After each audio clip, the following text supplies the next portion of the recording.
ഇന്നത്തെ ടോപ്പിക് നമ്മളുടെ കൈയുടെ മുട്ടിൻ്റെ ഈ സൈഡിനെ പറ്റിയ വേദനയാണ്, ഉള്ളിൽ ഭാഗത്ത്. നമ്മളുടെ റിസ്റ്റ് അല്ലെങ്കിൽ വിരലിൻ്റെ കൺട്രോൾ ഇവിടെ നിന്നാണ് വരുന്നത്. നമ്മുടെ മസിൽ എല്ലിൽ വന്ന് പിടിപ്പിക്കുന്ന ഭാഗത്താണ് ഈ പെയിൻ വന്നിട്ടുള്ളത്.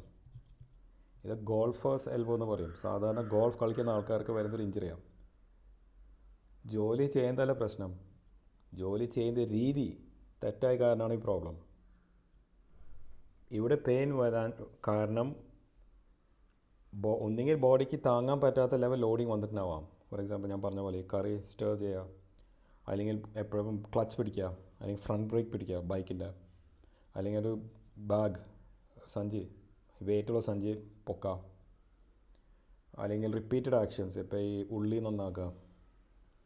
ഒന്നുകിൽ ഓവറായിട്ട് ലോഡിങ് വന്നിട്ടുണ്ടാവും, അല്ലെങ്കിൽ തെറ്റായ രീതിയിൽ ലോഡിങ് വന്നിട്ടുണ്ടാവും.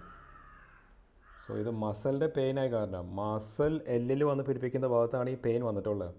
ദാറ്റ് മീൻസ് മസിലിൻ്റെ മുകളിൽ ഓവറായിട്ട് ലോഡിങ് വന്നു. സോ ട്രീറ്റ്മെൻറ്റ് എന്താ? റെസ്റ്റ്. പക്ഷേ റെസ്റ്റ് നമുക്ക് പ്രാക്ടിക്കൽ അല്ല, എസ്പെഷ്യലി നമ്മൾ റൈറ്റ് ഹാൻഡ് അല്ല. സോ അതിൻ്റെ കൂടെ കുറച്ച് എക്സസൈസ് ഉണ്ട്, സ്ട്രെച്ചിങ് എക്സസൈസ് ഉണ്ട്. യൂഷ്വലി റെസ്റ്റും സ്ട്രെച്ചിങ് എക്സസൈസും ചെയ്താൽ ഒരു 2 അല്ലെങ്കിൽ 3 വീക്സ് ആകുമ്പോൾ പെയിൻ തന്നെ കുറഞ്ഞു വരും. Thank you.